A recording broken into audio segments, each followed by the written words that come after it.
Joining me now is Morgan Lekstrom. He is the CEO of Blackwolf Copper and Gold. Great to see you in person.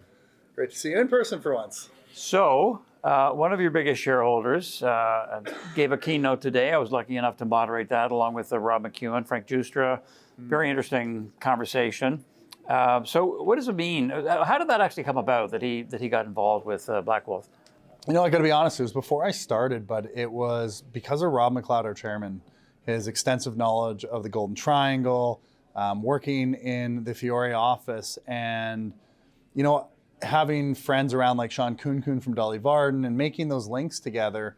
You know, I think Frank saw, and I'm not putting words in his mouth, but what I think Frank saw was someone with such a deep technical nature in discoveries, deep family ties to the area in discoveries and putting things into production and selling them, that it was kind of betting on the pony. He's like, look, you know, if there's anyone that's going to make another big Bruce Jack, which was Bruce McLeod, Jack McLeod named after, it's another McLeod.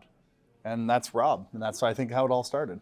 And of course, a lot of investors will follow the Frank Justers of the world. Once they get in on something, they go, oh, he must know something. So, all right, so you've been busy drilling, including at the Harry project. What are some of the highlights there?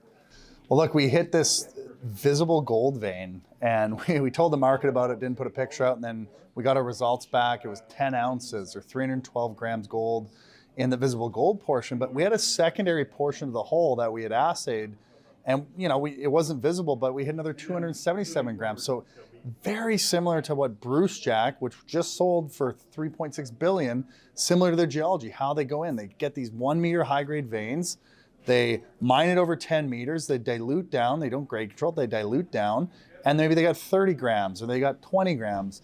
But it's these ultra high grade sections in a ladder style system that's there. And this was a step out. This was Rob McLeod going in there with his deep knowledge of the area going, I think they originally may have drilled the wrong way, let's go up here. And me as CEO scratching my head going, sure, let's just do it. All right. Yeah. And then at Niblack, you've got more than 6 million tons there, and you have a hub and spoke strategy. It's polymetallic. Any updates there?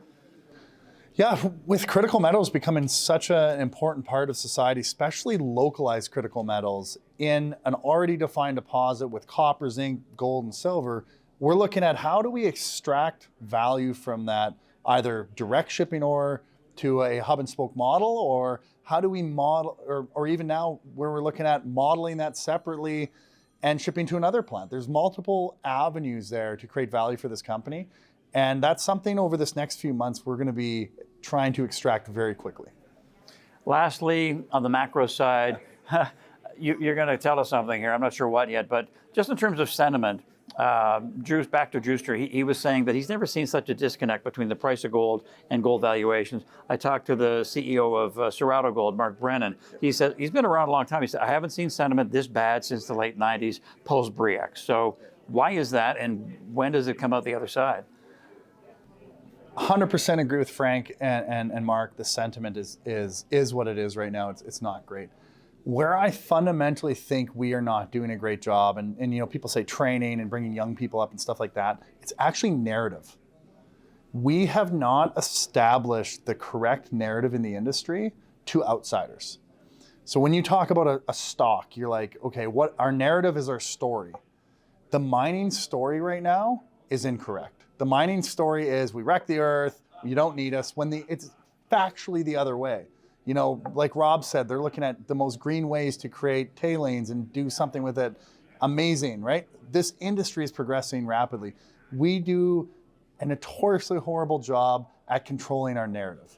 And this is something politicians do a great job about. This is something that Teck, not Teck the mining company, but Teck in general, does an amazing job with. This is what Bitcoin and the whole revolution around crypto did a great job with. They controlled their narrative. We don't do that. So we're concerned that sentiment is low, and it is, but we're not doing anything about our narrative, whether it's social media, whether it's how we portray ourselves to the world. We just expect them to eventually figure it out. And it'll be a hard and fast. They will figure it out because it's going to hurt. Because one day gold's going to go through the roof and copper's going to go through the roof, and then we're going to be like, why is everything so expensive? Well, you didn't pay attention because now we don't have human capital here. But if we don't start altering that narrative, with multiple different campaigns, which means not the juniors doing it, the majors doing it, means the high net worths like Frank and Rob that are trying to do that right now, going out and appealing to a younger generation and shifting that narrative, the sentiment will stay the same. So just actually quickly here, but maybe some sort of a big campaign by the industry itself, as you say, some of the majors, maybe it's on television, maybe it's all over social media, but there's a devoted campaign for several months to get the message, especially to a younger crowd, yeah? Yeah, so the World Gold Council just did a video with Idris Elba, and it's titled Gold. And he's doing this really cool, like, multi-part series, but like you're pushing it from the World Gold Council. Great idea, fantastic idea, amazing actor. He's gonna garner interest, but you're not appealing to the generation you need to appeal to.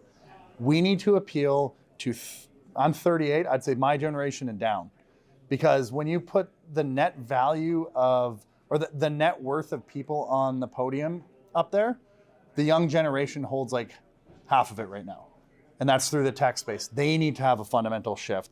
And the only way you're going to do that is not having the World Gold Council push it, but you're having influencers, having people that they trust push it.